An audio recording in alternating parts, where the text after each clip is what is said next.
Ngayong umaga ang ating titingnan ay how to handle your imagination. Yun, mangyari kaya naging ganon, ay inabuse, na misuse, at ito tuloy ay naging perverted ang imagination. Pero sa totoo lang, ang imagination ay kaloob ng Diyos. At how to handle your imagination, actually, the godly way. Kung ano ang nais ng Panginoon, kung paano natin i-handle ang ating imagination. Kaloob ng Diyos. Bakit tayo binigyan ng Diyos ng kaloob na imagination?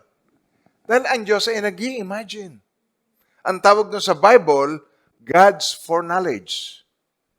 Yung foreknowledge of God, He's the God who declares the end from the beginning. Paano niya maihayag ang katapusan sa simula pa lang? Kung hindi ang Panginoong Kristo o ang ating God ay nag-imagine na bago pa niya binanggit. Magkaroon ng liwanag, alam na niya. So alam na niya mga susunod na pangyayari. Kaya mga minamahal ng Panginoon, kailangan nating matutunan upang hindi tayo magkaroon ng mga negative, perverted, misuse, abuse, imagination sa ating buhay. Huwag niyo kakalimutan, huwag kayong makakaroon ng imagination na ikaw ay nag-iisa. At ikaw'y matatakot. Huwag ka magkakaroon ng imagination na ang ahas ay mas matalino pa sa iyo. Hindi totoo yan. Huwag kang magkakaroon ng imagination na ang daga ay mas nakakatakot. Mga minamahal ng Panginoon, ang fear ay hindi bunga ng imagination na gusto ng Lord na magkaroon tayo. Amen po ba tayo, mga minamahal ng Panginoon? So lahat ay nagsisimula sa imagination. Everything starts from imagination.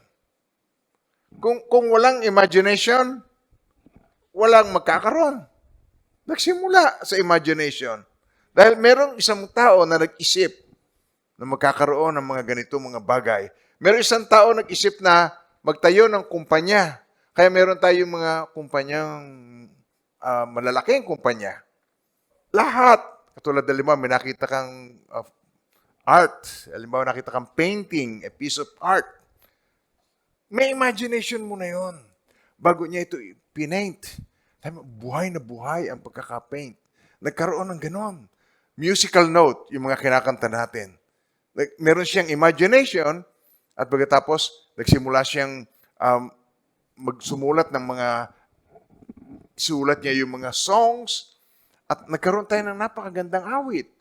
Nakukuha niyo ba ang sinasabi ko? Napakabuti ng Panginoon sa pagkakaloob sa atin ng imagination. Kung walang nag-imagine ng mga program, edi walang Facebook. Oh, hindi niyo magugustuhan yon na walang Facebook. Hello, mga Facebook lovers. Facebook nakatutulong sa pagiging chismosa. Nalalaman nyo kung ano nangyayari sa kabilang panig, kung nangyayari sa iyong kaibigan, kaeskwela, makakumpare, lahat na lamang matitingnan mo doon, pati artista, ano nangyayari sa kanila. Now, internet. Walang internet. How about yung communication, libreng communication, Messenger, Viber, lalo na yung asul ng ngipin, Bluetooth, wireless. Pero mga minamahal ng Panginoon, nothing happens unless somebody imagines something. Yung meron tayo ngayon. It came to pass, nangyari. Dahil meron nag-imagine nun. Walang laptops. Na-imagine mo ba yung laptops kung gano'n ka-powerful? Ang isang laptop, kasing lakas ng ginagamit ng government nung araw. How about airplane? Kung walang nag-imagine ng airplane, may imagine mo ba ang bakal na lumilipad? At saka bakal na lumulutang barko? Nang tawag ay destroyer. Nung araw yan ay mga kahoy lang na pinutol, na pinagtagni-tagni at nilagyan ng mga dakta ng hayop. Yun ang ginamit ni Noah. Pero ngayon, may nag-imagine. Bakal lumulutang, bakal lumilipad. Lalo na halimbawa mo yung isang kwarto na pag pumasok ay matanda. Sasara. Tapos pag mumukas, ang lalabas ay sexy bata. Tapos sasabihin ng mister sabihin mo sa nanay mo, pumasok. Sabihin mo sa nanay mo, pumasok. Ang tawag doon ay elevator. May nag-imagine nun. Alam nyo, amazing ang nagagawa ng imagination kung ginamit sa tamang paraan. Kung ginamit natin itong gamitin natin ito in a good way, in a godly way, God smiles. Ang ngiti po. Itong anak ko, mana sa akin, marunong mag-imagine. Pero pagka mga negatibo nasa isip mo, mahalay nasa isip mo, may dumaang babae, napakahaba naman ang suot, lampas sa kalahati ng binti, pero napakanipis naman. Humahagod naman sa lahat ng korte ng katawan niya. Sabi niya, bakit ganito itong babaeng ito, ang itsura ng babaeng ito? Na-imagine mo na. Hello, mga guys. Pati mga babae naman, guys and girls. Kasi may mga girls, katawang babae, pusong lalaki. At meron naman mga lalaki, pusong babae. Maling imagination. Na kailangan tayo ay magkaroon ng pagbabago. Kaya ang kailangan po nating matutunan is how not to abuse, not misuse, pervert, to our own destruction ang ating imagination. Magamit natin sa tamang paraan. So actually, ang Bible, meron po siyang mga tatlong kategorya. Okay. We should not imagine, may mga bagay na we should not. Hindi dapat pumasok ang mind natin doon. May mga bagay na we cannot. Kahit gustuhin natin, we cannot. Ang utak natin, our brains, is just not big enough. Hindi as powerful para maintindihan natin yung gusto nating imagination. And then, may mga bagay na we should really imagine. Gusto ng Diyos, imagine natin itong mga ito. Unahin natin yun. Mga bagay na we should not. Kasi ito po, sa negative muna tayo magsimula. Kasi meron tayong mga ganitong mga bagay sa isipin natin, evil thoughts. Sa Genesis 6, verse 5, Then the Lord saw that the wickedness of man was great in the earth, and that every intent, motibo, every intent of the thoughts of the heart, imagination, motibo ng kanyang imagination of the heart, was only evil continually. Kaya nagkaroon ng flood. Kaya nagkaroon ito ng baha nung unang panahon. Dahil may isipin pong ganoon ang mga tao.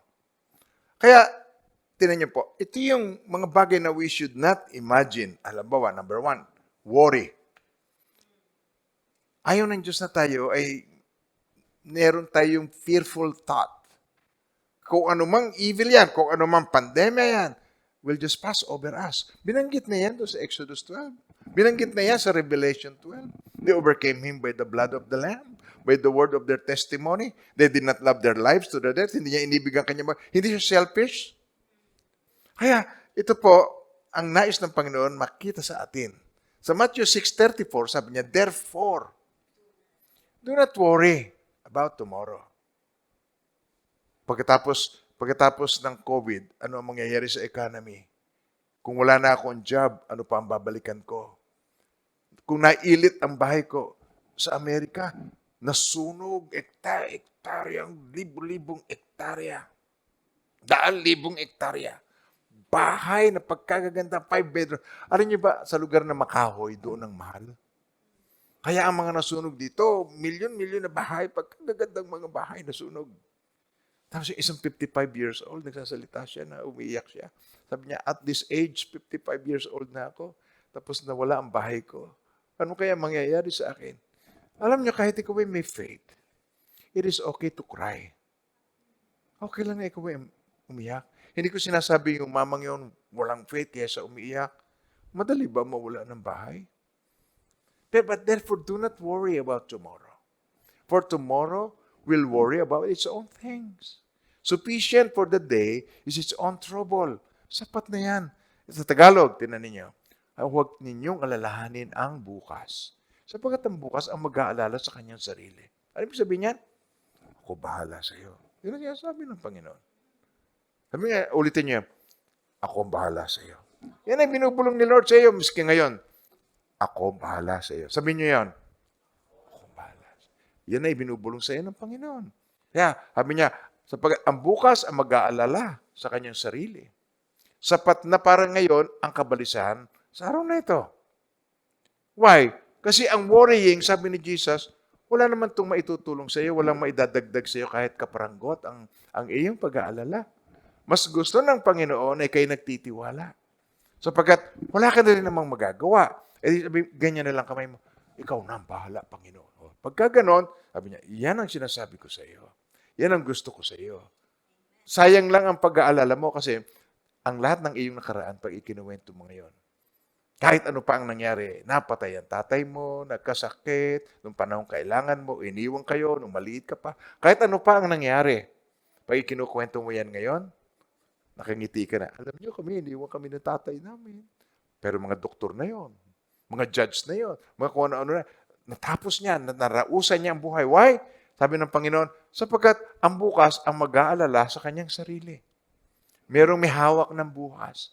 Ang Panginoong Jesucristo ang may hawak ng bukas. Alam niya kung anong gagawin para sa iyo, para sa akin.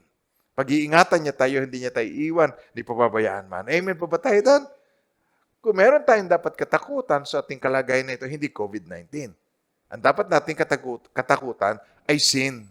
Sapagkat ito ang greatest pandemic. Ang greatest pandemic is sin.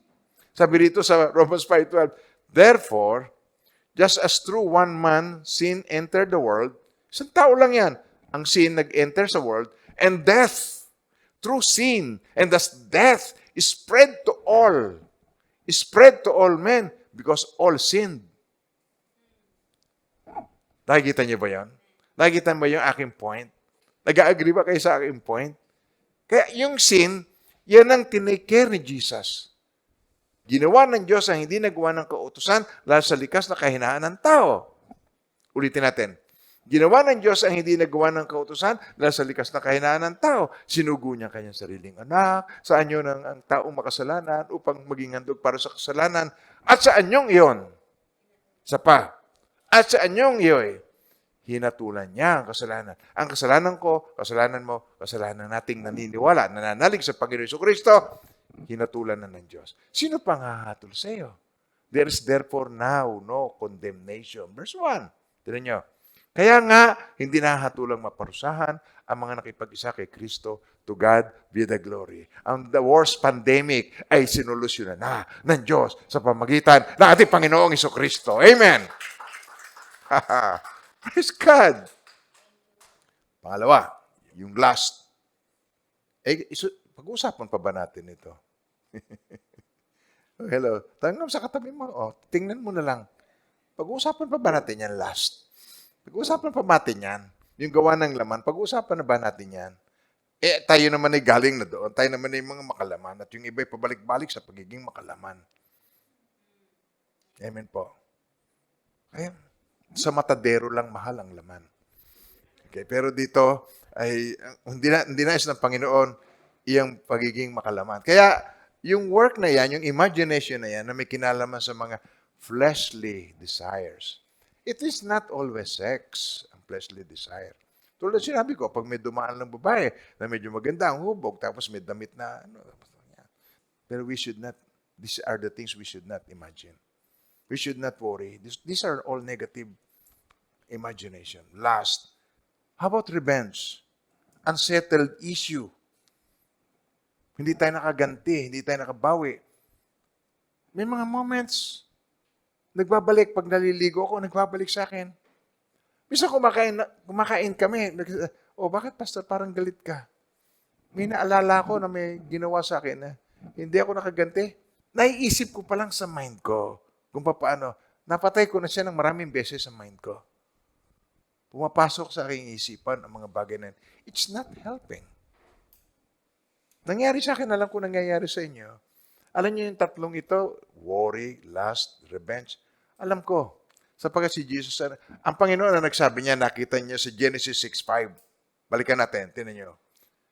Then the Lord saw that the wickedness of man was great in the earth, and that every intent, sabi niyo na yan, every intent of the thoughts of his heart was only evil continually. Kaya, ginunaw niya, nag-flood. Tapos sinabi niya, lumikha ka ng ark. Ang ark na yun ay si Jesus. Di ba sa gitna ng, ngayon nalulunod tayo sa mga kasalanan, pero si Jesus ang sumagip sa atin. Siya ang nag-redeem sa atin. Siya ang tumubos sa atin sa mga kasalanan. Amen po ba tayo doon, mga minamahal ng Panginoon? Yung imagination, violence, perversion, occultism, evil, bad things, dark things in our lives, ayaw ng Lord. Bad yun. So, yan ay hindi nakatutulong sa atin. Kaya tayo, pag binanggit pa lang ang salitang imagination, negative ka agad ang nasa mind mo. Pero hindi yun. Tulad ng sex, pag binanggit ang sex, negative ka agad ang nasa mind mo. Pero ang sex ay, Diyos ang may imbento ng sex. Ang sex ay isang bagay na sanctified. Maganda ang sex. It's beautiful. Ang Diyos ang may lalang nito. Ang Diyos gusto niya ma-enjoy ng tao. Kung hindi ini-enjoy ng mga tao yon, edi wala ng tao sa mundo. Kung yun ay isa ng trabaho, ang mag-sex, edi wala nang, siguro, kakaunti lamang tayo. Siguro ang haba na ng nalalakad mo, wala ka pang nakakasalubong na tao. Kaya, mga minamahal ng Panginoon, may mga bagay na meron tayong negative connotation, pero hindi naman ganun talaga ang intention ng Diyos para sa atin. Na magkaroon tayo ng ganung kaisipan na isipin nating negative. Dahil music, pinervert ng mga tao ang music. Ang music, ginagamit sa pagpupuri sa Diyos. O ginawang hard rock. Ginawang ang mga lyrics ay masasama. Magpakamatay ka na. Ang utak ay Kaya pagkatapos na manood ng mga ganong klase ng concert, paglabas niya, parang zombie.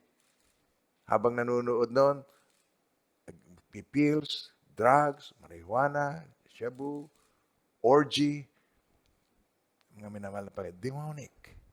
Pero ang music, plano ng Diyos na maging maganda, but Lucifer perverted it. Things we cannot imagine. Ano pa ang hindi natin pwedeng ma-imagine? These are the things we cannot imagine.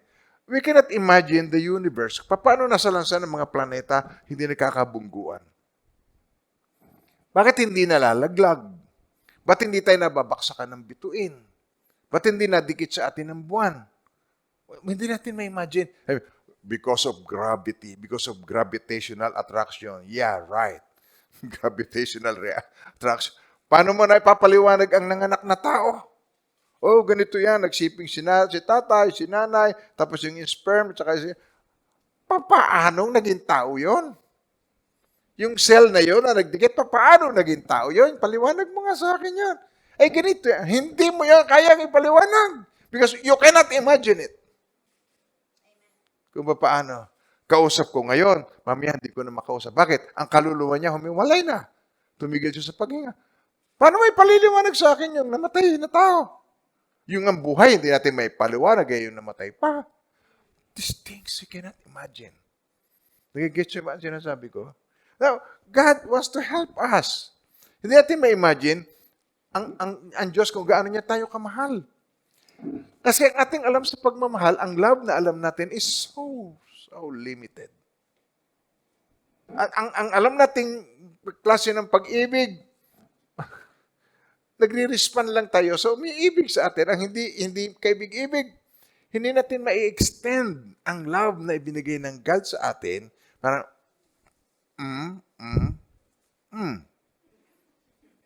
Oh, wala na salitaan yun, ha? Oh, di ba? Paano mo ma-explain yun? Bigla ko minahal, ang hindi naman kaibig-ibig. Minahal mo, hindi mo naman kaano-ano. How can I possibly do that?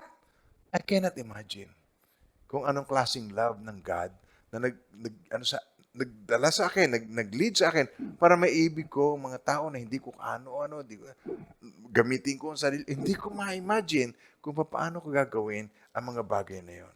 Sa 1 John 3:2. Yes, dear friends, we are already God's children and we can't even imagine what we will be like when Christ returns. What we will be like when Christ returns. We cannot imagine. But we do know that when He comes, we'll be like Him. Pero hindi natin alam kung paano yung itsura. No? For we will see Him as He really is, but still we cannot imagine. Tagalog, tinan natin. Mga minamahal, sa ngayon tayo mga anak ng Diyos, given, alam na natin yon. Ngunit hindi pa nahahayag ang magiging kalagayan natin. Gayunman alam natin sa pagparito muli ni Kristo, tayo matutulad sa Kanya. Sapagkat makikita natin siya sa Kanyang likas na kalagayan kung ano siya, tayo ay magiging. But we cannot imagine. Kung halimbawa, ako'y 70 years old, o ilang taon ako, binawian ng buhay. Halimbawa, binawian ako'y 90 na. Okay, huwag naman sana. Pero halimbawa, umabot ako sa ganon. Pero sa kabilang buhay, pagharap ko sa Panginoon, ako age 33, katulad ni Lord. I don't know, I cannot imagine. So these are the things we cannot. Okay? Hindi you should not, kundi we cannot. Ibig sabihin, impossible. Hindi mo may imagine kung ano to. So unti-unti, nagiging katulad tayo ng Panginoon sa mga aral ng buhay, sa patuloy natin pagbabasa ng Kanyang salita, natututo natin ang maging patient tayo. Tulad ng mga message ng Pastor Ricky natin, ng waiting upon the Lord.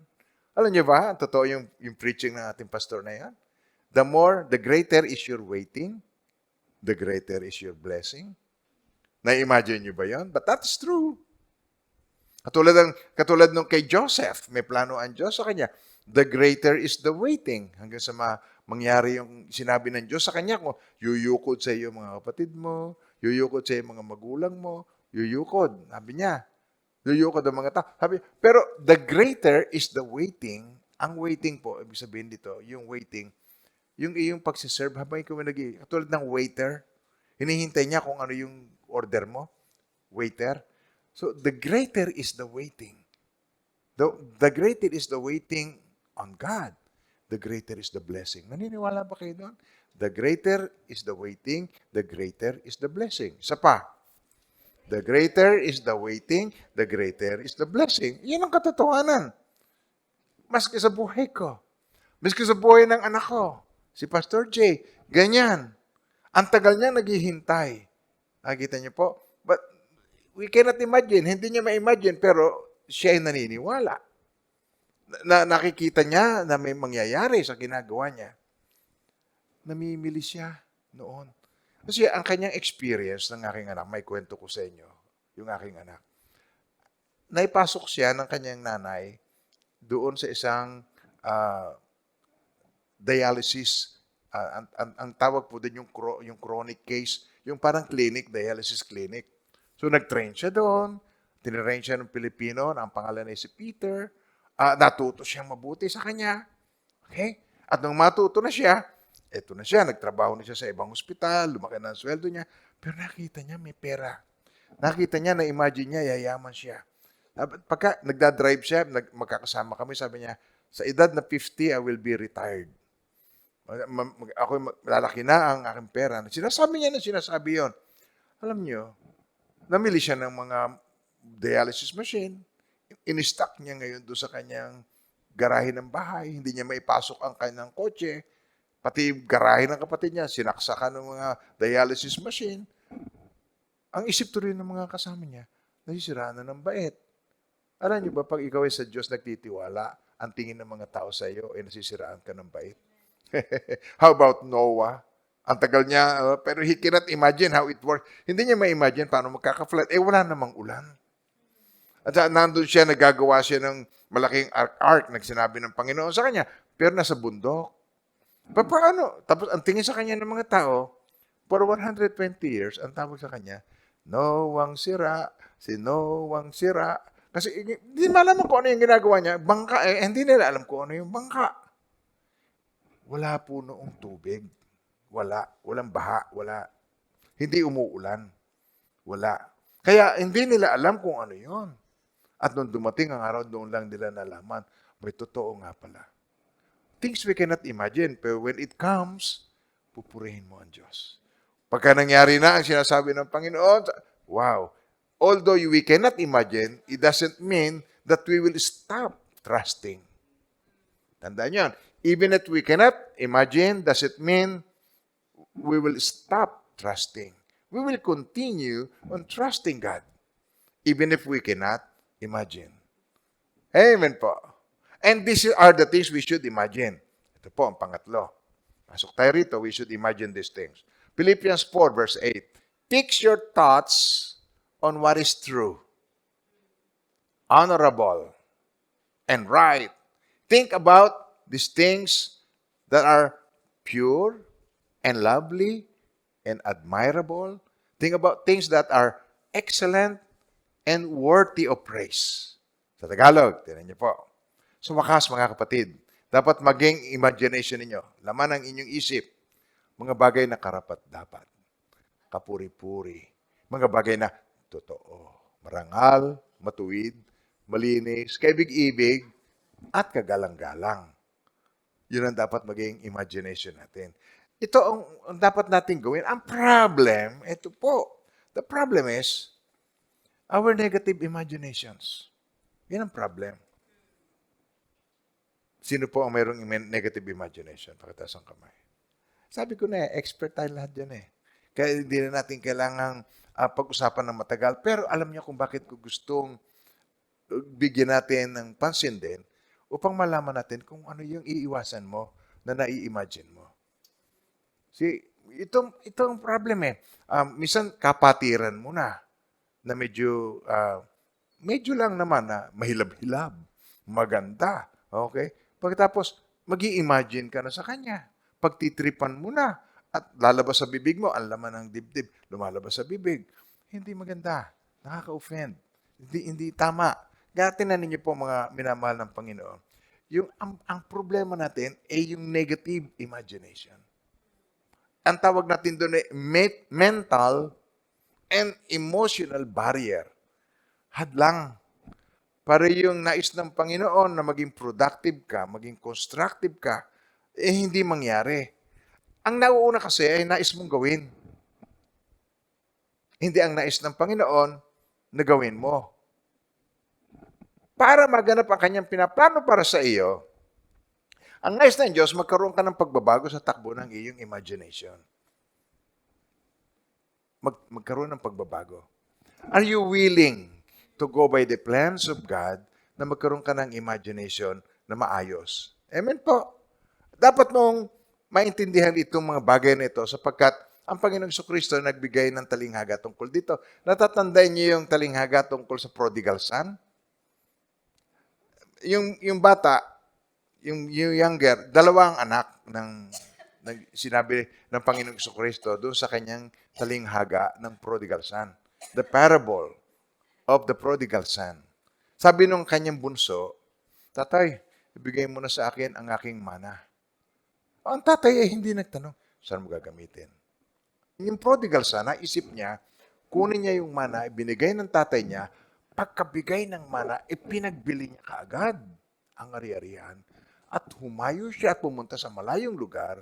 At yung hindi niya magawa, under sa care ng kanyang tatay, ay ginawa niya doon. Now, tinan niyo mga minamahal ng Panginoon, lumipas sa mga panahon na ubos yung pera, wala na siyang makain. Tapos, ang ginawa niya, nagtrabaho na siya ng pinakamababang trabaho. Nagtrabaho siya sa babuyan ng isang mamamayan.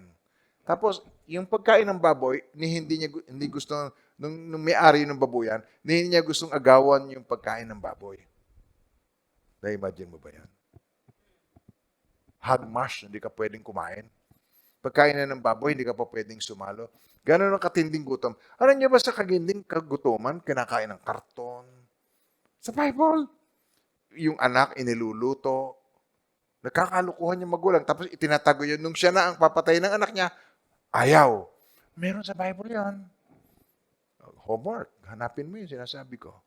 Na meron ganon. Pagkagutom na, kahit kaning baboy, kakainin mo na. Doon niya naisip ang kanyang ama.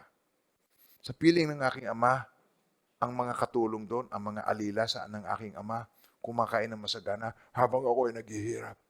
Sasabihin ko, Ama, patawarin mo ako, tanggapin mo na ako. Hindi na bilang anak, bilang katulad na lang ng mga alipin. At nag-rehearse siya, pinlano niya kung ano yung kanya sasabihin. So, nung mabuo ng kanyang plano, pumunta niya sa kanyang ama. Hindi sinabi kung naligo o hindi. So, malamang hindi. So, nagpunta siya doon. Yung amoy baboy ito. Wala man lang pambili ng sabon. Mahal pati tubig. Kaya nagpunta siya sa tatay niya. Malayo pa siya, natanaw na siya ng kanyang tatay. At sinalubong siya ng kanyang ama. At magsasalita pa lang, Ama, ako'y nagkasala sa langit, nagkasala ko sa iyo. Huwag mo na akong iturong na, ang singsing. bigyan ng singsing, sandalyas, Adidas, binigyan ito ng magagandang damit, binigyan ng mga robe, binigyan ng, wow. Ang pinatabang baka, patayin. Yun ang nilalang na pinakamalungkot sa kanyang pagbabalik. Kasi yung baka, pinatay dahil sa kanya. Kaya mga minamahal ng Panginoon, ganyan kabuti ang Panginoon pag ikaw yung nanumbalik sa Kanya. Pag ang imagination mong masama, at nag-repent ka at nasa mo, babalik na ako sa kalinga ng aking Ama. Susundin ko na ang kanyang pamamaraan, hindi na ang pamamaraan ko. Marami, hindi niya makita ang purpose ng buhay niya. Kahit ano ang gawin niya, maganda ng posisyon niya, presidente na siya ng kumpanya, milyon na ang kita niya, maganda na ang bahay niya, walang joy. Hindi niya ma-experience yung fruitfulness and fulfillment ng buhay. Hindi fulfilled. Nagkakasino, nagkukusina, kung ano-ano ginagawa. Hindi pa rin. Alam niyo kung bakit? Hanggat hindi mo nagagawa ang purpose ng Diyos sa buhay mo, ang buhay mo parang walang latoy. Parang walang sigla, walang kulay. Hindi mo ma-experience yung fullness ng buhay na nais ng Diyos na ma-experience mo. Gets niyo ako? Kung nais niyang ipagawa sa iyo ay hindi mo pa natutupad, kulang ang buhay mo.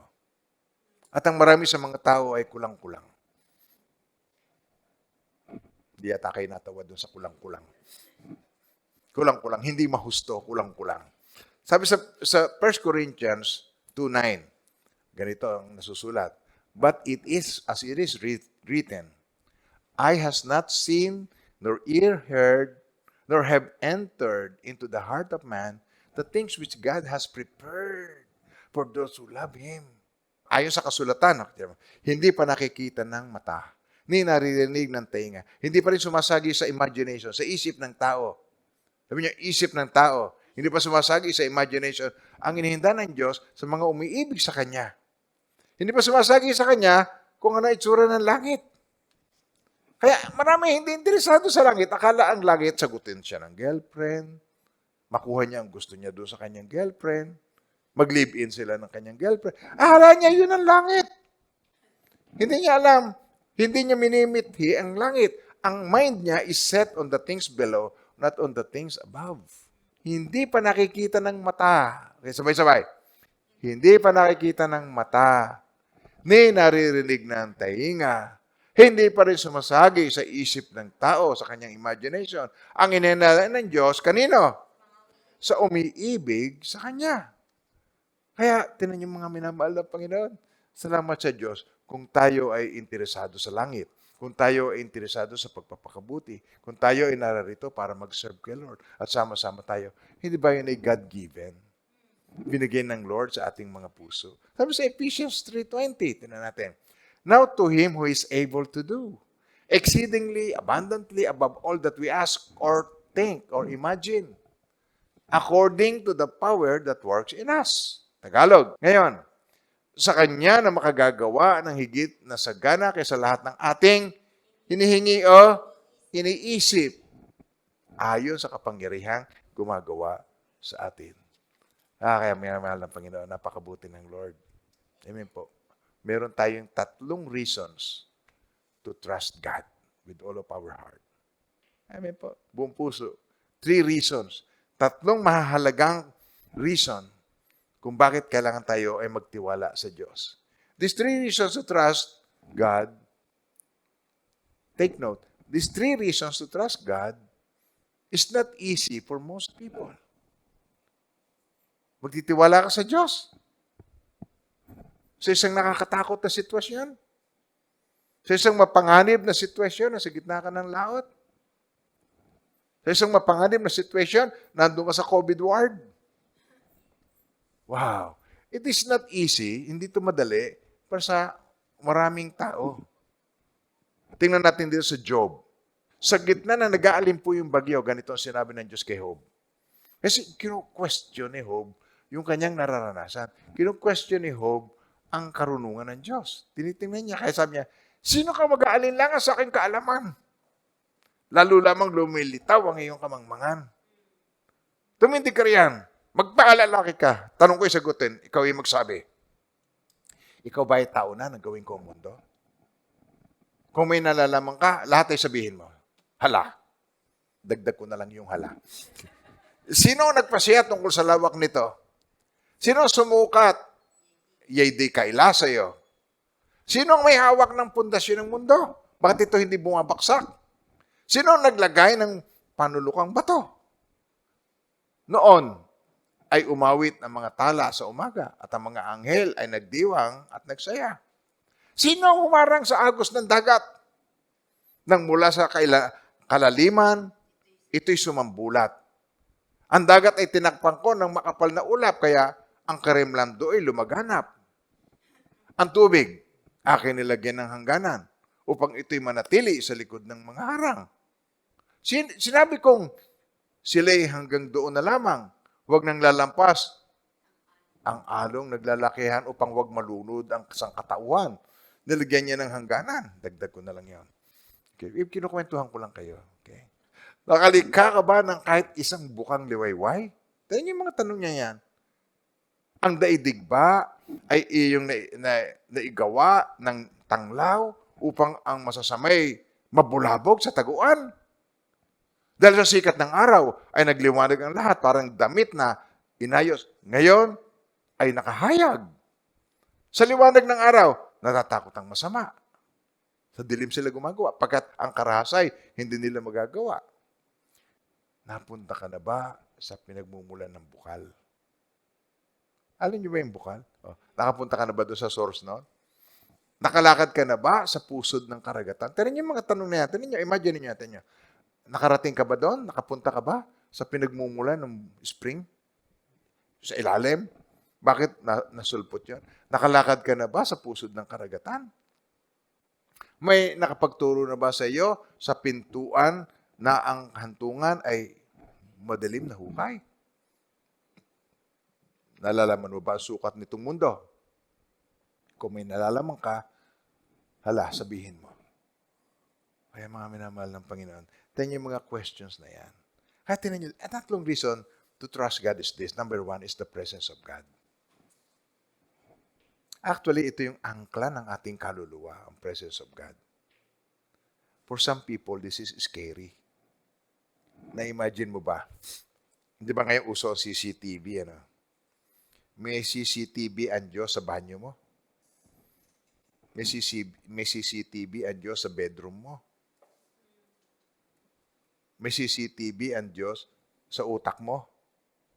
Presence of God. Hello, nandiyan ba tayo, mga minamahal ng Panginoon?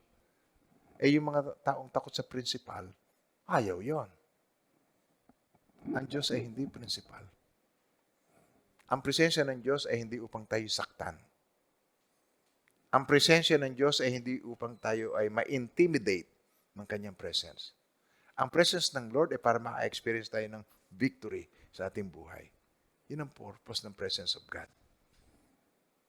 Ang Joshua chapter 1 verse 5 ang magsasabi sa atin, no man shall be able to stand before you all the days of your life.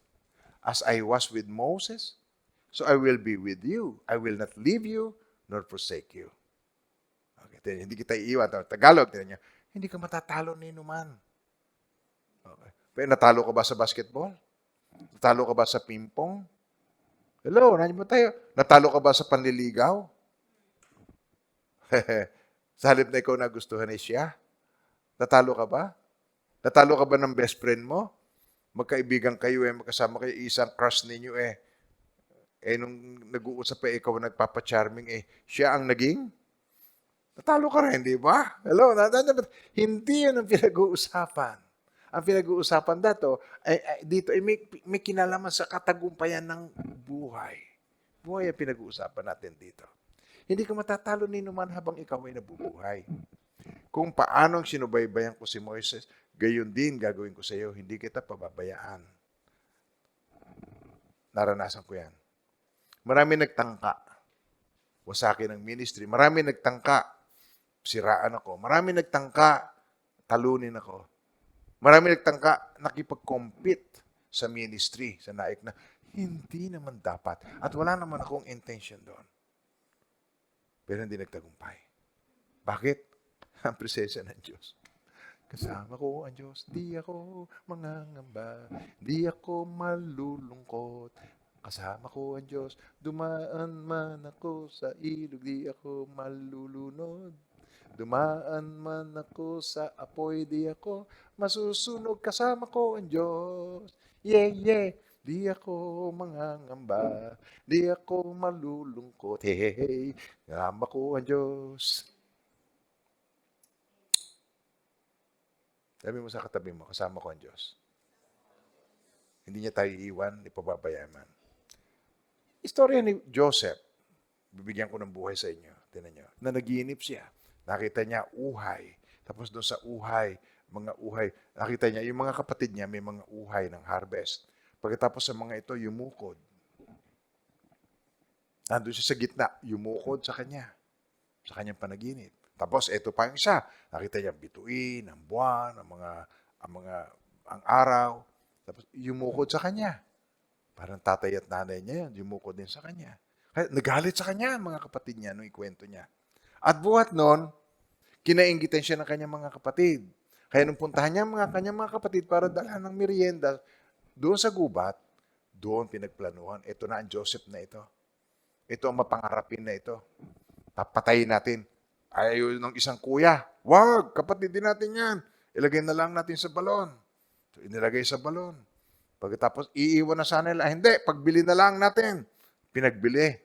Ipinagbili siya bilang slave. May bumili. At sa nung mabili nga si Joseph, ang nakabili sa kanya ay si Potiphar. Kaya si Joseph, siyempre, nalulungkot siya. Hindi niya malaman kung anong kahinatnan niya. Pero ang tiwala niya nasa Diyos pa rin.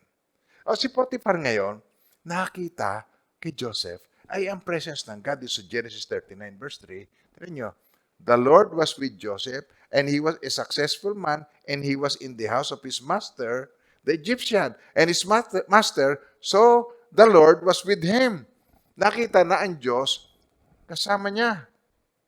Yung Egyptian, yung master na Egyptian. And his master saw that the Lord was with him, and that the Lord made all he did to prosper in his hand. Lahat ng gawin ni Joseph ay pinaprosper ng Lord. At nagugustuhan ni Potiphar ang paglilingkod ni Joseph. May favor siya. Yun lamang, dahil nga pogi, nagustuhan naman ng misis. Dahil gusto siyang pagsamantalahan ng misis, gusto repay ng misis. Eh, ayaw ni Joseph, wag po, ang puri ko. Ngayon, pinilit pa rin. Eh, nung tumanggi, nasaktan ng kalooban. So, inaccuse siya ng rape. Nakulong ngayon si Joseph. Wrongly accused. Kung ikaw yon, maganda ang plano, nakita mo, yumukod sa iyo mga kapatid, yumukod pati nanay mo, tatay. Ibig sabihin, may gustong planong maganda ang Diyos sa iyo.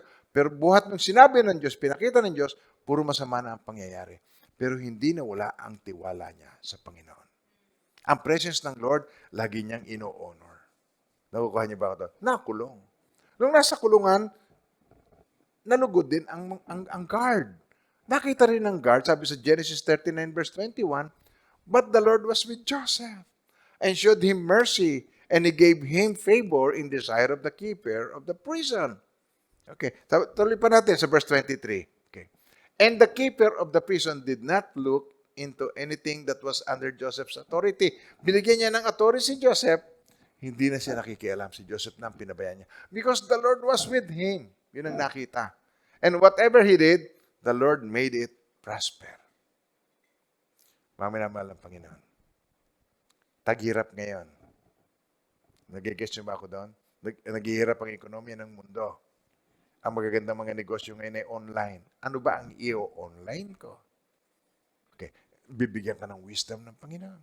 Kahit anong itinda mo dyan. Nag-guess nyo ba sinasabi ko, mga minamahal ng Panginoon? Huwag mawawala ang presensya ng Diyos sa iyo. Amen po. Nasa kulungan siya, naandun pa rin. Ay, papaano? Nung nasa kulungan siya, hindi inisip ni Joseph ang kanyang kalagayan at nagmukmok. No, Panginoon, ba't ba ako pinabayaan? Sabi mo, luluhod sa akin. Matagal ito nangyari sa akin. Nakakulong ako ngayon. Nakaluhod ako sa rehas. Hindi ganon. Sabi niya kasama niya, bakit malungkot ang mukha mo? Ang mind niya, nakapokus kung sinong tutulungan niya. Na-imagine niyo ba yun? pag ang isip mo ay sa pagtulong sa iba, mawawala ang habag mo sa sarili mo. Mawawala yung, pag ang presence ng Lord nasa iyo, yung gusto ng Lord na pansinin mo, yun ang papansinin mo. Hindi ang sarili mo. So, iniisip niya yung kasama niya, bakit malungkot ka? Paano hindi ako malulungkot na naginip ako? Hindi ko maintindihan kung anong ang panaginip ko. Sabi niya, ang panaginip, meron bang imposible sa Diyos na ma-interpret niya ang panaginip? Ang Diyos lagi ay tinataas niya. So sabi niya, anong panaginip mo? Sabihin mo sa akin. Ginuwento sa kanya. Ganito yan. Sa 3 araw, bibiktihin ka. Nangyari, binikti nga. Tapos yung isa naman, sabi niya, eto ang panaginip ko. Sa loob ng 3 araw, makalalaya ka. Paglaya mo, huwag mo kong kakalimutan. Ibulong mo sa paraon, ha? Tungkol sa akin. 2 taon nang nakalaya, ay hindi pa siya naalala. Pero isang araw na naginip naman yung hari na walang maka-interpret, naalala niya. Tako si Joseph. Alam ni Joseph yung panaginip yan. Sir, meron po nakakulong doon, nakasama ko. Nag-interpret ng panaginip namin. Totoong nangyari. Talaga? Dalhin mo rito. In-interpret ngayon ni Joseph at nangyari yung kanyang interpretation. 7 taong mananagana. 7 taon magugutom. In-interpret niya. Yun po ang panaginip ninyo. Pero ganito po ang inyong gawin. Hindi na yung kasama sa tanong. So, si Joseph, nagbigay agad siya ng suggestion. Nakita niya ang problem. Sabi niya, magkakaroon ng problem. Pinagininip sa inyo yan, mahal na paraon, sapagkat merong magaganap. Seryosong magaganap. Mananagana ng 7 taon, pero maghihirap ng 7 taon. At sa paghihirap niyon, maghihirap ng todo-todo. Ganito po ang ating gawin. Ngayon paraon, sino pa ba ang ihigit sa kanya? Kaya, tinan nyo, sabi ng paraon sa kanya, okay, so chapter 41 ay tayo ngayon. And the Pharaoh said to his servant, can we find such a one as this?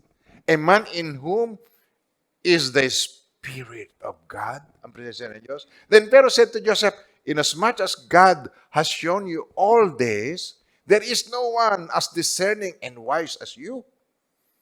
Kaya sabi niya, kaya ganitong gawin niyo, mahal na paraon. Pumili kayo ng mga ngasiwa. Magkakaroon kayo ng mga ngasiwa ng grains ninyo, ng Department of Agriculture, ng mga ngasiwa ng grains. At sila ang magngangasiwa sa distribution. Sabi niya, maghahanap pa ako, di ikaw na. Kung gusto po ninyo. So, kinuha siya. So, siya ngayon ang naging pangalawang pinakamataas. Wala nang hawak ang hari, kundi ang kanyang trono. Ang lahat ng kapangyarihan na kay Joseph. Hanggang sa dumating ang panahon, yumukod sa kanyang mga kapatid. Yumukod sa kanya, pati ang kanyang ama. Nangyari ang kanyang panaginip. May mga pagkakataon, bago mangyari ang magandang plano ng Diyos sa iyo, dadaan ka muna sa maraming proseso.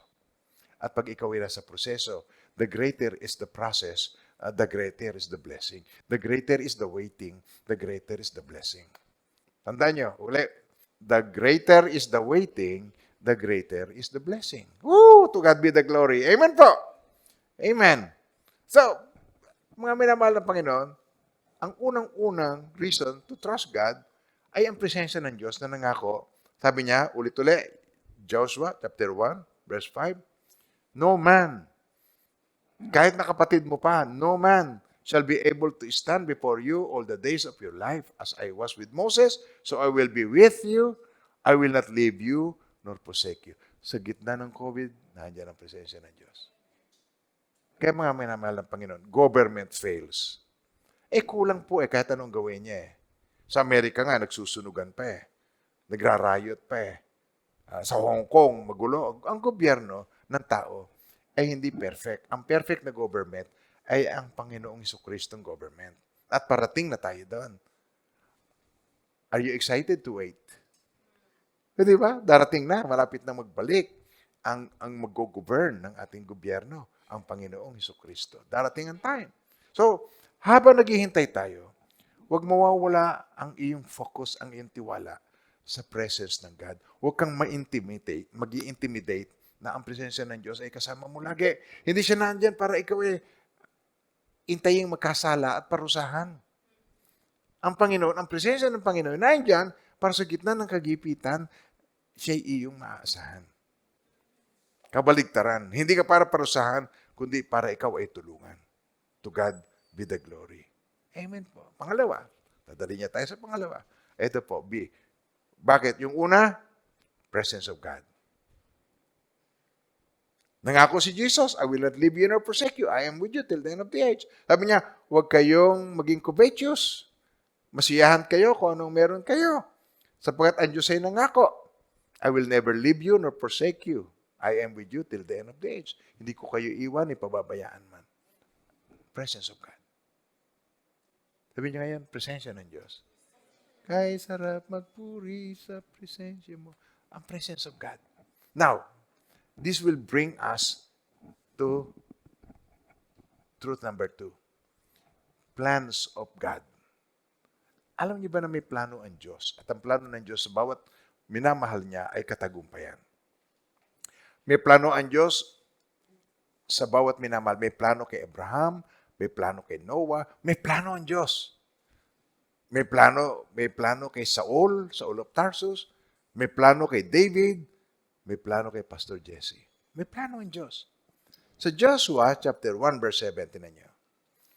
Only be strong and very courageous. Alam niyo ba yung courageous? Ang ibig sabihin ng courageous? Sabi rito, magpakatatag at magpakatapang sa Tagalog. Ngunit dapat kang magpakatatag at magpakatapang. Alam niyo ba pag sinasabi ang salitang yan, magpakatatag ka ha? Magpakatapang ka ha? Ba, hindi madaling sitwasyon yan. Magpakatatag, magpakatapang. Sabay-sabay. At magpakatapang. Isa pa. Meron kang susuungin. Kaya sabi ko sa inyo, mga minamahal ng Panginoon, yung trust, magtiwala sa Diyos ng buong puso, ay hindi simple. Maraming mga tao, most people, nahihirapan silang ma-imagine ito. Yung magtiwala ka sa presensya niya. May imagine mo lagi, nakasama mo si Lord. Lord, pupunta po ako dito sa madilim. Nagtitiwala ko, hindi mo ko iiwan. Lord, maglalakad ako dito, nag-iisa ako dito sa walkway ng church. Baka may ahas, pero alam ko, tatapakan mo ang ahas. Ang ahas tatapakan ng Diyos sa pamagitan ng ating paa. Yun sabi sa Romans 16:20 eh. And the God of peace will crush Satan under your feet shortly.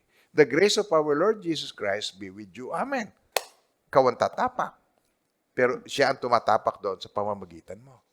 Ang katagumpayan ay sa iyo. O balik ulit tayo sa Joshua 1:7. Plans of God about your life. Ngunit dapat kang magpakatatag at magpakatapang. Sabay-sabay, basahin natin yan. Gawin mo yung gawin mong ako. Dapat akong. Okay, ready? Ngunit dapat akong magpakatatag at magpakatapang. Susundin kong mabuti ang kautosang ibinigay sa akin ni Moises.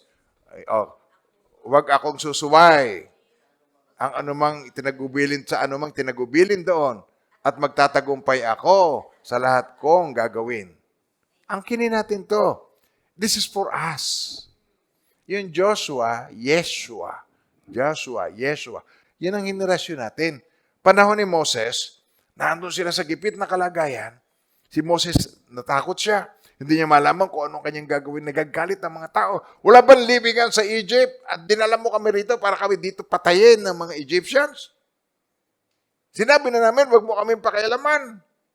Sabi ni Moses, anong gagawin ko sa mga taong ito? Nagagalit sa akin. Sabi ng Diyos, bakit ka tumatawag sa akin? Ano yung nasa kamay mo? Sinabi niya, what is that in your hand? May mga pagkakataon, tawag ka ng tawag sa Diyos. Susumamo ka na nagsusumamo sa Diyos. Naibigay na sa iyo. Naibigay na sa iyo ang authority, hingi ka ng hingi. Nasa iyo na ang lahat, hingi ka pa rin ng hingi. In-empower ka na, hingi ka, empower mo ako, Lord. Empowered na buhay mo. Hindi ka na dapat humingi, nasa iyo na. Gagamitin mo na lang. Para bagang, wala po akong sasakyan eh. Ayun na yung susi. Ano hawak mo? Susi. Andiyan ang kotse. Parang ganun. Yan ba ang reklamo ng elder son? Natanda yung prodigal na yung kinukwento ko kanina. Nagdiriwang sila. Yung malayo pa siya, tanggap na siya nung tatay niya. Nakikita niyo yun? Nakikita niyo kung gaano tayo kamahal ng Diyos? Pero nung siya dumating, nagsasaya sila ano nangyari dito? Bakit nagkaganto? Yung kapatid po ninyo bumalik.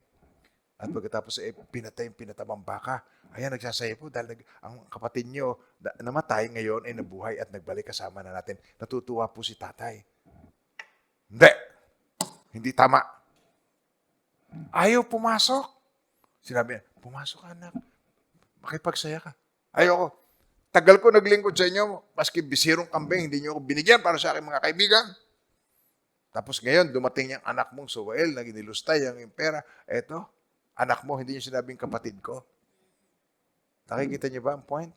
Pagkatapos sabi ng mama, anak, buong panahon kasama kita, ang lahat ng yan, iyo. Nasa kamay mo. Bisirong kambing lang ang hiniling mo. Lahat ng baka natin, nasa kamay mo, pwede mong patayin araw-araw. Pwede kang nguyan darak sa baka. Pwede kang pati hininga mo, may baka na, may steak na, pwede mong gawin yan, araw-araw mo pwedeng gawin. Anak, sabi niya, palagi kitang kasama eh. Lahat ng akin sa iyo. What's wrong with you? Okay. Pagkatapos sabi niya ito, tinanong, ngunit nararapat lamang magsaya at magalak sapagat ang kapatid mong ito ay patay muling nabuhay. Siya'y nawala. Ibig sabihin, anak, it is not about your brother. It is about me. I am rejoicing.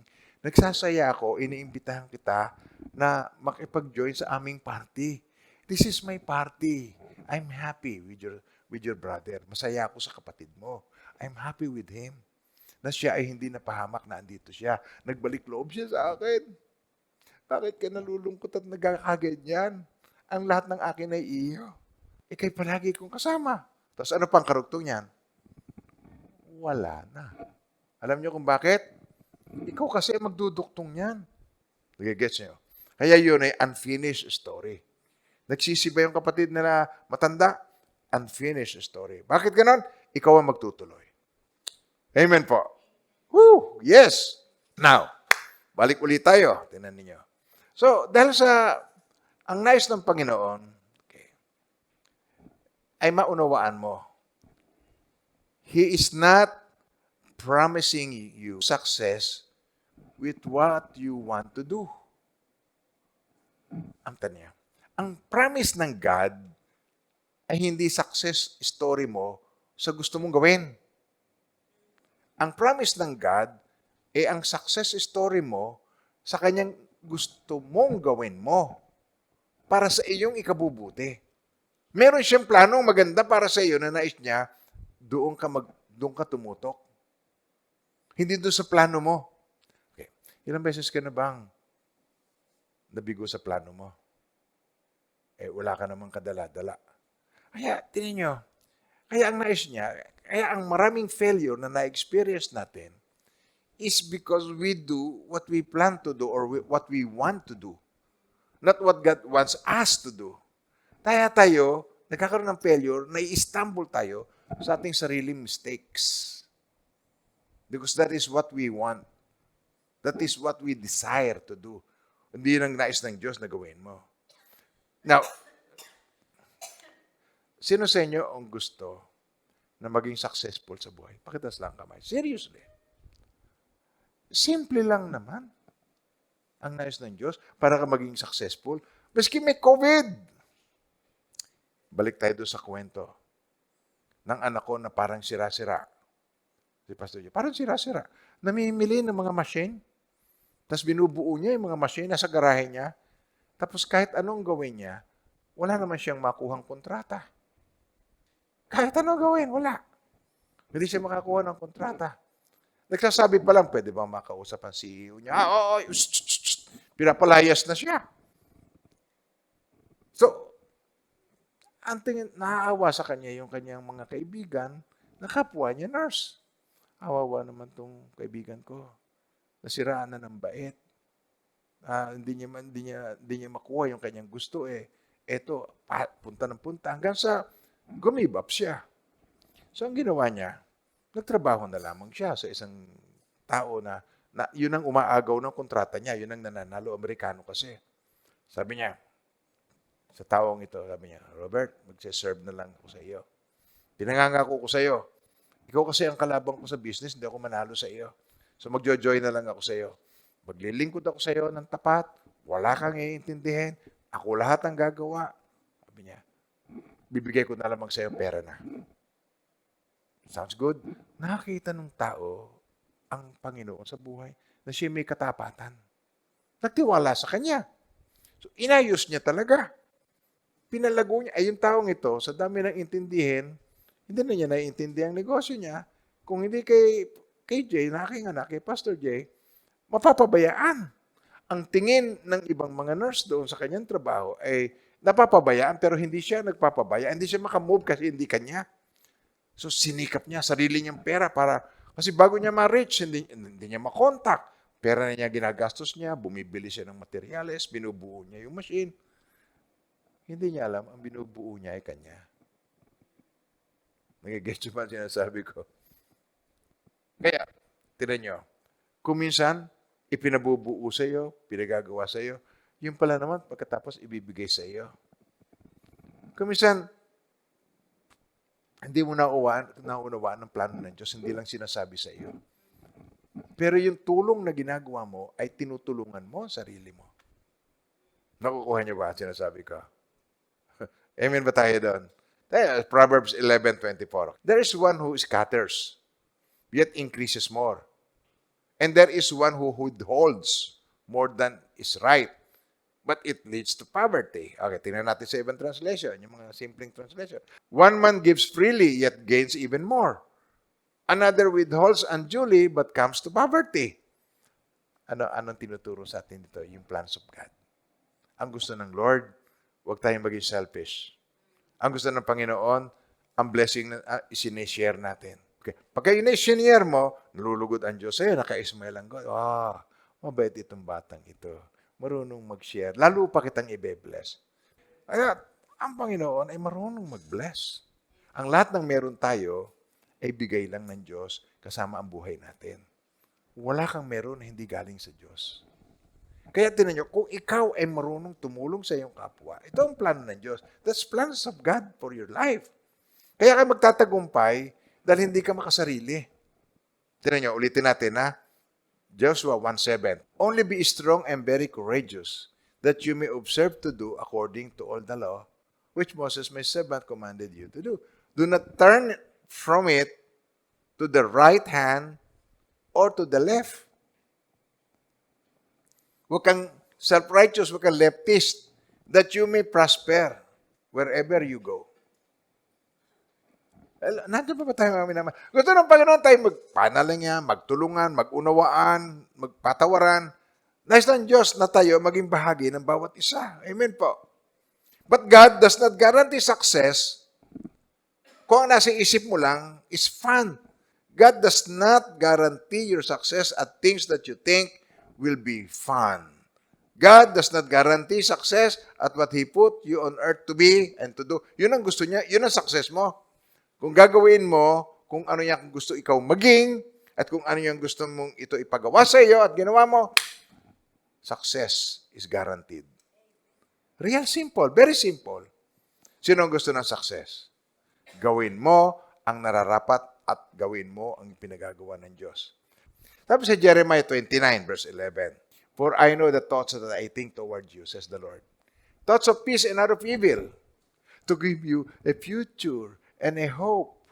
Then you will call upon me and pray to me, and I will listen to you. And you will seek me and find me when you search for me with all your heart. Siya lagi ang tuon. Ito ang plano ng Diyos para sa atin. Ulitin natin niya. For I know the imagination that I have towards you. Thoughts that I think. Meron na siyang imagination para sa iyo kung ano ka dapat maging. Amen po. Thoughts of peace, not of evil. Kasi mangyari yan ang maaari maranasan mo. To give you a future and a hope. Sabi ko sa ito, para meron kang future, meron kang pag-asa. Then you will call upon me and go and pray to me and I will listen to you. Pag nangyayari yan, tatawag ka sa akin, Lord help me, tatawag ka sa akin, tutulungan kita. For I know the thoughts. Tinan niyo po yan. For I know the thoughts. And then sa verse 13, and you will seek me and find me when you search for me with all of your heart. Nakukuha niyo ba yan? Na ang plano ng Diyos para sa iyo ay maganda. Although hindi pa yan ang gusto mo, pero in the process ka na. Are you patient to wait on God? pero nasa process ka na. Nandito ka, lockdown ka, pero nasa process ka na. Huwag mong kainipan. Nakukuha niyo ba ang aking point? I mean po, sa Romans 3, verse 3 to 4, tinan niyo, may plano nga ang Diyos sa iyo. But for what if some did not believe? Merong hindi naniwala. Will their unbelief make the faithfulness of God without effect? Kasi ang God is faithful at may planong maganda para sa iyo. Maliit pa ako, may plano na ang Diyos sa akin. Mga minamahal na Panginoon. Nais ng Diyos pala ay maging pastor ako. Nais pala ng Diyos, gagamitin niya ako. Pero kung kani-kanino ako nagpapagamit, hindi ko alam kung anong plano ng Diyos para sa akin. Pero nung tinawag ako ng Diyos sa sumunod sa Kanya, asama ko pala kayo. At nagkakilala tayo. At naririto na nung dumating ako rito, 1995, yung iba sa inyo maliliit pa. Batang-bata pa, baby pa. Pero yung pala, may plano ang Diyos sa iyo. At ngayon, kasama ko kayo. Hindi ba kayo na-excite? Sabi dito, for what if some did not believe, will their unbelief make the faithfulness of God without effect? Certainly not. Indeed. Sabi dito, let God be true. Ulitin natin yon. Certainly not. Indeed, let God be true, but every man a liar. Marami magsasabi, bakit kayo sa church nandoon? Walang pera sa church. Walang kinabukasan ang church. Walang future ang karir mo sa church. Certainly not. Indeed, let God be true, but every man a liar. As it is written, that you may be justified in your words and may overcome when you are judged. Pag hinusgahan ka, wala kang mararating, di ka, pero may plano ang Diyos. Hindi niya tayo iniiwan, ni pinababayaan man. Tuloy ang plano ng Diyos. Meron kang process na ginaranasan ngayon, tuloy ang plano ng Diyos. Meron kang difficulty, tuloy ang plano ng Diyos. Hindi magtatagal, ma-experience mo na ang plano ng Diyos sa iyo. Huwag kang makikinig sa mga tinig na negatibo na pumapasok sa mind mo. Sa room na ito ay napakaraming signal. Amen po na tayo doon. Narinig nyo na sa akin yun. Itong signal na ito. This is station. S-A-T-A-N. Ha, ha, ha. Hindi mo gustong marinig yun. Negative yun. Alam nyo ba ang station S-A-T-A-N? Pag yun ay pumunta sa bahay ninyo, magkakagulo kayo, mag-aaway kayo, magtatalo-talo kayo, wala kayong kapayapaan, rebelde ang anak, huwag kang makinig sa tinig na yan. May plano ang Diyos na maganda. Hindi mo babayaan ang aking mga anak. Rebelde anak mo, hindi, in the process. May plano ang Diyos. Huwag kang makinig doon sa negative na isip. Huwag kang makinig doon sa signal na mali. May plano ang Diyos na maganda sa iyong mga anak. Huwag kang makinig doon sa negatibo. Nag-get ba sinasabi ko? Huwag kang mag-imagine ng negative sa Kanya. May planong maganda ang Diyos. Darating ang time, it will come to pass. Ang plano ng Diyos sa Kanya mangyayari. Sabi niya, I know the thoughts that I think towards you, says the Lord of hosts. Thought of peace and not of evil to give you a future and a hope. Then you will call upon me and go and pray to me, and I will listen to you. And you will seek me, find me, when you search for me with all of your heart. Hindi nagbabago ang Diyos noon. Ngayon, magpakailanman siya totoo. Tunay na Diyos. Makapangyarihan sa lahat at siya in control. Let God be true and every man a liar. Amen po. Certainly not. Indeed. Sabay-sabay. Indeed. Let God be true, but every man a liar. Isa pa. Let God be true, every man a liar. Meron siya magandang plano. It is true. Don't believe the lie. Hindi mape-penetrate ang iyong anak. Ang iyong anak ay covered by the blood of Jesus. Hindi mape-penetrate ang iyong tahanan. Hindi makakapasok ang COVID sa iyong tahanan. It will just pass over you in Jesus' name. Woo! Amen. And then lastly, okay, tingnan niyo. Promise of God. Secured tayo sa promise of God. Dito sa Joshua 1:9, alalahanin mong lagi itong aking tagubilin. Promise of God. Magpakatatag ka, iho. Magpakatatag ka, anak. Tibayan mo ang iyong loob. Huwag kang matatakot ang mawalan ng pag-asa. Bakit? Ako, si Yahweh, ang iyong Diyos, sa iyo saan ka man pumunta. Kaya hindi ka dapat matakot. Magpakatatag, tibay. Why? Kasi sinabi niya, I know the thoughts, I have an imagination for you. I know the thoughts that I think towards you, says the Lord. Thought of peace and not of evil. Serious yan. To give you a future and a hope. Sabi ng Panginoon sa akin, I'm going to use you. Sinong tao ang makagigiba doon sa planong yon? God is going to use me. Walang pwedeng sumansala doon. Wala.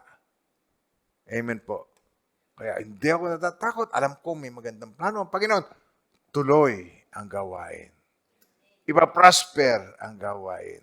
This book of the law shall not depart from your mouth, but you shall meditate in it day and night, that you may observe to do.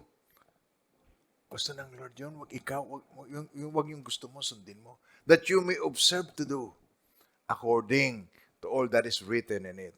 For then, you will make your way prosperous.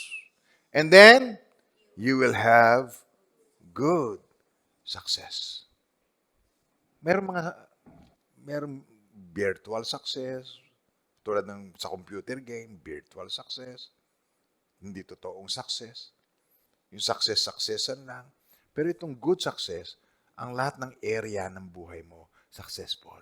Financial, relational, emotional, lahat ng area ng buhay mo, makaka-experience ng success. Amen po. Kaya, pasok na tayo sa Proverbs 3, verse 5 and 6. Trust in the Lord. Okay, tinan niyo yung word na yan. Anong keyword yan? Lord. Pwedeng God pero hindi mo naman siya Lord. Trust in the God with all your heart. Hindi mo naman siya Lord. Trust in the Lord. Panginoon mo siya na handa kang sumurrender sa Kanya. If you confess the Lord Jesus, tatatandaan niyo yan? Romans 10, verse 9. That if you confess with your mouth the Lord Jesus, ay, ang keyword dyan Lord Jesus. Ibig sabihin ng Lord, willing ka gawin mo kung anong kalooban niya sa iyo. Hindi tagapagligtas lang, Lord. And believe in your heart that God has raised Him from the dead, you will be saved. Trust in the Lord with all your heart. And lean not on your own understanding. Sabay-sabay. Trust in the Lord with all your heart and lean not on your own understanding. In all your ways, acknowledge Him and He shall direct your paths. May patnubay ng Diyos ang bawat ginagawa mo. Na-experience mo ang magagandang plano ng Diyos sa buhay mo. Amen.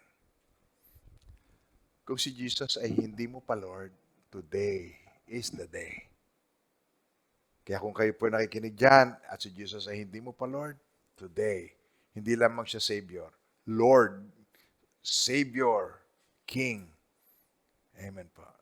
Sambitin niyo yung panalangin ito, ini-invite ko kayo. Kung ipahayag ng iyong labi, si Jesus ay Panginoon. At mananalig ka ng buong puso, siya'y muling binuhay ng Diyos. Maliligtas ka sapagkat nananalig ang tao sa pamamagitan ng kanyang puso. At sa gayon, napapawalang sala. At nagpapahayag sa pamamagitan ng kanyang labi. Sa gayon ay naliligtas. To God be the glory. Sambitin niyo ang panalangin ito. Mahal na Diyos, matagal ko na pong naririnig ang tungkol kay Jesus. Matagal na po akong nag-a-attend ng church at narinig ko ang sermon tungkol kay Jesus. Pero sa umagang ito, nais ko po, Panginoon, na maging bahagi ng plano ni Jesus. Nais ko pong siya ay gawaing hindi lamang tagapagligtas ng buhay ko, kundi Panginoon, tagapagligtas hari ng buhay ko. Kaya ito po, binubuksan ko ang aking puso. Sambitin niyo, Panginoon, binubuksan ko ang aking puso. Inaanyayahan ko po kayo na manahan sa trono ng puso ko. Trono na siyang masusunod sa buhay ko. At buong puso't kaluluwa, tinatanggap ko po kayo bilang aking Panginoon, tagapagligtas at hari, at maraming salamat sa buhay na walang hanggan. Salamat sa iyong pangako, hindi mo ko iniiwan, hindi pinababayaan man. Oh, hallelujah. We are so secured. So secured. Woo! I'm so secure. You're here with me. You stay the same. Your love remains here in my heart, so close. I believe you're holding me now in your hands. I belong. You never let me go. You gave your life, your endless love. You set me free and showed the way. And now I am found so close. I believe you're holding me now in your hands. I belong. You never let me go. So close. I believe you're holding me now in your hands. I belong. You never let me go all alone. You were beside me even when I couldn't tell. Yes, through the years you show me more of you, more of you. So close. I believe you're holding me now in your hands. Woo, keep that in your imagination. So close, I believe. Positive imagination. In your hands, I belong. You never let me go.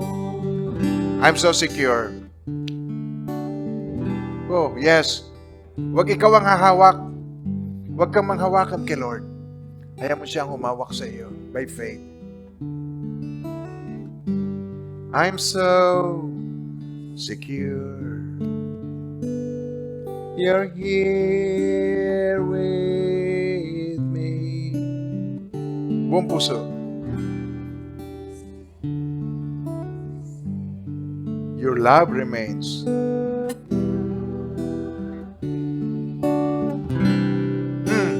Here in my heart, so close, I believe you're holding. Woo! Yes, I belong. You'll never let me go. So close, I believe you're holding me now in your hands. I belong. You never let me go all alone. You were beside me even when I couldn't tell. Through the years, you showed me more of you, more of you. So close, I believe you're holding me now. Thank you, Lord. I belong. You never let me go so close. I believe you're holding me now in your hands. I belong. You never let me go. You'll never let me go. You'll never let me go.